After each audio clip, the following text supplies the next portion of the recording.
Hello everyone, welcome to the Colts highlight show for their U18A2 team.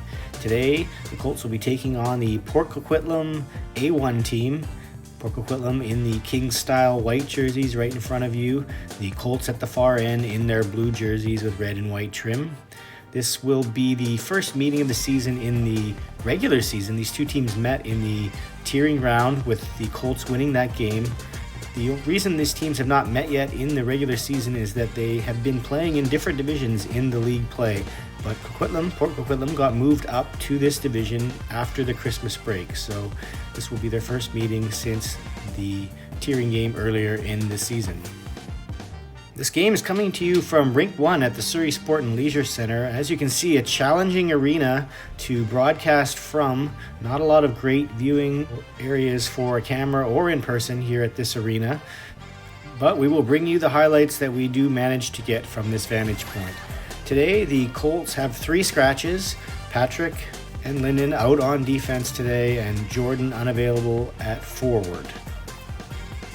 Logan will be getting the start with Max as the backup, so let's head to those first period highlights. We start this one off with Zach retrieving a puck from the corner. He's going to throw it out in front of the net where Tyler's going to bump it up to Jesse, who slides across the crease and slides the puck past the outreached arm of the goaltender, and it's 1-0 Colts. There you see 9:38 left in the first period.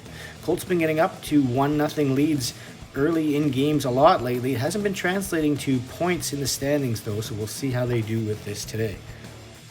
The Colts are going to try and stretch that lead as they're going to get a power play here. They're chasing the puck down low. Stanchion's kind of in the way, but the puck gets put back down behind the net, and that Poco player takes down the Colts player behind the net. You can see the referee lift their arm up. But it's going to be a disastrous start to this power play. Is on the face-off right after the penalty is awarded.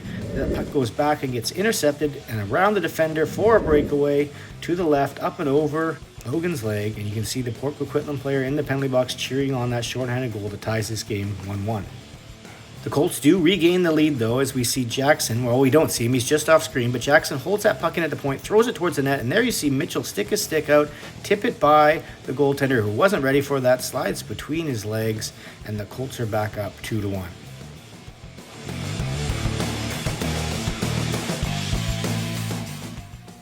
That's how the first period is going to end. So we'll move over to the second period. And we're going to see Poco throw that puck down ice. And as the camera pans, we're going to see why. There's 2 Poco players down there. The one at the front has it, goes in, makes a nice move to the right, deposits that past Logan, and it's now 2-2. It doesn't stay that way for long, though. Here's Poco on the attack. There's a point shot that's going to go wide, but this Poco player in front is left all alone with more than enough time to retrieve it and deposit it into the empty net. And it's 3-2 Poco.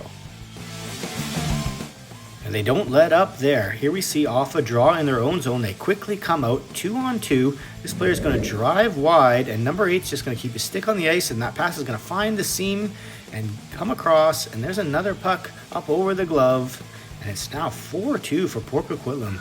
Cloverdale having squandered that 2-1 lead.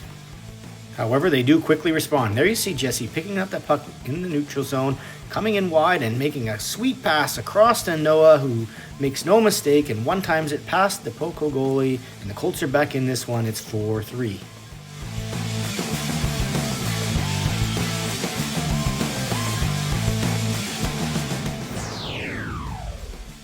That takes us to the third period. Here's Jesse trying to level this game off. He's going to drive wide, protect the puck, slide right through the middle. Looks like he had space to put that past the goalie, but it does stay out.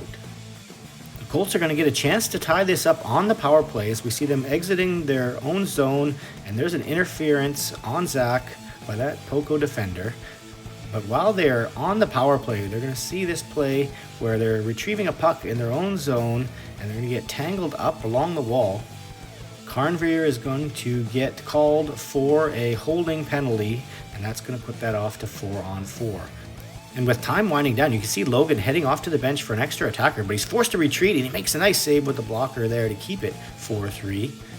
And then he's going to have to contend with this spinorama wraparound attempt and a rebound as well, and both of those saves are made and covered up to keep the Colts alive. But as the clock winds down, they're not going to be able to do anything about this, and they're going to lose this game 4-3. A disappointing result to be sure, considering they had beaten this team earlier in the year, but at least it's a step up from the multi-goal defeats they've been facing the first two games since the Christmas break. But they are 0-3 since the Christmas break. Let's have a look at the stats.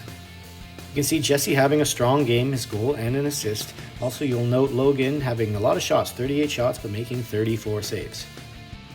Let's have a quick look at the overall stats. You'll see not a lot of change based on just 3 goals here tonight, but I will note Jesse's plus-minus creeping closer towards the team leaders.